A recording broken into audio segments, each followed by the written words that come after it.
నేను పోయిన వీడియోలో చెప్పాను కదా, వేములవాడ నుంచి మేము దిష్టిది ఒకటి తీసుకొచ్చాము. అలానే వేములవాడ రాజన్న ఫోటో ఒకటి తీసుకొచ్చాము, ఫోటో ఫ్రేమ్ అనేసి. సో అది పెట్టాలి అనుకుంటా ఉన్నాం, కానీ మా హస్బెండ్కి వీలు తీరలేదన్నమాట. సో ఈరోజు పెట్టాడనమాట.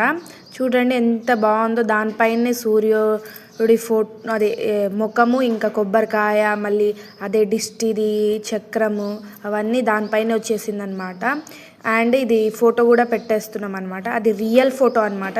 దేవుడు గర్భగుడిలో ఎలా ఉంటుందో దేవుడు అలానే ఆ ఫోటోనే తెచ్చుకున్నాం అనమాట. ఇది నాకు 170 పడ్డది, అది నాకు 100 రూపీసే పడ్డది బేరం చేస్తే. సో మంచిదే అని చెప్పొచ్చు. నాకు ఎక్కడికి వెళ్ళినా అక్కడ నుంచి ఏదో ఒకటి తీసుకురావాలి అని అనిపిస్తుంది. సో మేము వచ్చేసి ఈరోజు దాన్ని పెట్టేశామన్నమాట. ఎలా కనపడుతుందో లుక్ కామెంట్ చేసేయండి ప్లీజ్ అండి. లైక్ చేయడం మాత్రం మర్చిపోకండి. నేను ఇంత కష్టపడుతుంది ఒక లైక్ కోసమే కదండి. లైక్ సబ్స్క్రైబ్ చేయండి ప్లీజ్. మీకు నచ్చితే చేయండి, లేదంటే కామెంట్లో ఇంకా ఇంప్రూవ్ చేసుకోక్క అని కామెంట్ అయినా చేయండి. మీ కాంప్లిమెంట్స్ నాకు చాలా యూజ్ అవుతాయి. ప్లీజ్ లైక్ సబ్స్క్రైబ్ చేసుకోవడం మాత్రం మర్చిపోకండి. మీ సపోర్ట్ నాకు ఎప్పటికీ కావాలి, మీ love and support. Thank you so much. ఇలాంటి మరిన్ని వీడియోస్ కోసం చూడండి నెక్స్ట్ బ్లాగ్ని.